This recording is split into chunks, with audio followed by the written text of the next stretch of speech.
Jake was a long-haul trucker who'd seen it all. Nights on empty highways, strange radio chatter, weird roadside diners. But nothing like what happened near mile marker 313. It was 2:43 a.m. on a desolate stretch of highway in New Mexico. The road ahead shimmered under the moonlight, empty except for Jake's rig and the hum of late-night AM radio. Then he saw her, a woman in a hospital gown standing alone by the road, waving weakly. Jake hit the brakes. She didn't speak, just climbed into the passenger seat and whispered, "They're coming. Don't stop." Before he could ask who they were, the CB radio crackled. A voice, not his dispatcher, came through. "Truck 9. Truck 9. You picked her up. Turn around." He grabbed the mic. "Who is this?" No reply. He looked over. She was gone. Then came the thumping. From the sleeper cab. Slow, steady, too heavy to be human. Jake pulled over, opened the cab door. It was empty, but wet footprints trailed toward the back of the trailer. He swung the trailer doors open. Nothing inside. Just his cargo. And a single bloody hospital bracelet on the floor. The next morning,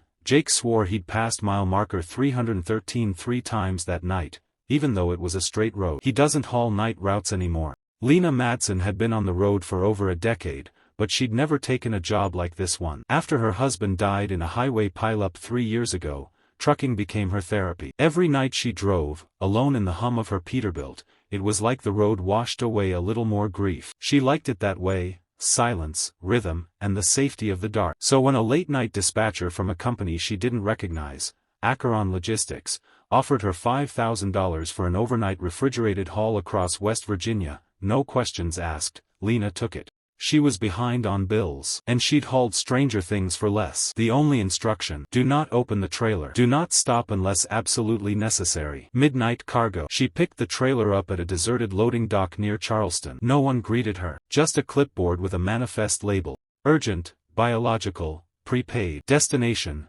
Black Hollow Medical Research, Drop Point B. It didn't sit right with her. But the trailer was sealed, locked, and ice cold. Whatever was inside needed to stay that way. She backed up, hitched on, and began the journey through the winding mountains. The first hour was uneventful, headlights carving through mist, the cab stereo softly playing old country. Then the banging started. 3 knocks. Pause. Lena glanced at her mirrors, but the trailer was empty-looking and still. She turned down the music. The sound came again, deliberate and slow. Bang, bang, bang. Her gut twisted. Maybe the cargo had come loose. She pulled off to a rest area, one she'd never seen before on this stretch. Trees loomed overhead like arms reaching down. The air was colder than it should have been. No other vehicles in sight. She got out and walked around the trailer. The padlock was intact. She placed a hand on the metal door. It was warm. The refrigerated unit was supposed to be set to -10 degrees Celsius. Something was wrong. Lena jumped back in the cab, slammed the door, and took off down the road. She flipped on the CB to call for help. All she got was static, until a voice crackled through, faint and full of dread. "Breaker, Truck 7,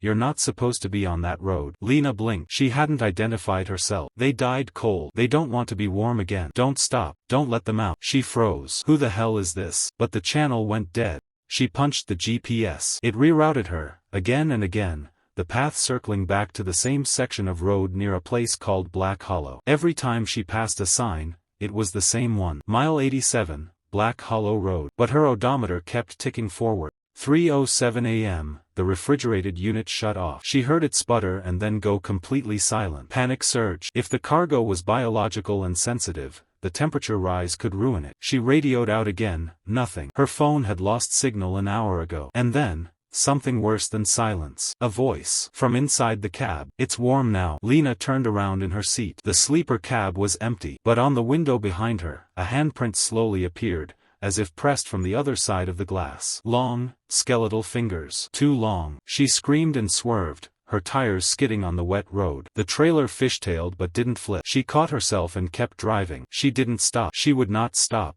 Her headlights cut through the fog like knives. Suddenly, a figure stepped into the road. She slammed on the brakes. The rig screamed. Too late. She hit the figure head-on. The body crunched under the tires. The truck jolted. Then stopped. Heart pounding, Lena climbed out with her flashlight. There was nothing there. No blood. No body. Just cold fog. And then, the sound. From the back of the trailer. Bang, bang, bang. The trailer walls pulsed like something inside was slamming, trying to get out. She ran back toward the cab, and stopped dead. Standing by the passenger side door was her husband. Or, something wearing his face. His skin was gray-blue, eyes hollow, mouth open in a silent scream. He raised his hand. "Let me out." Lena jumped into the truck and floored it. She didn't look back. As the trees closed in, her GPS finally rerouted her to a destination. Black Hollow Medical Research, 0.7 miles ahead. Lights appeared up ahead, a single concrete building in the middle of nowhere, no signs, no guards. A steel gate stood open. A loading bay light flickered on. She pulled in, trembling. The digital sign above the bay read, "Deliveries, do not exit vehicle." She heard it one more time,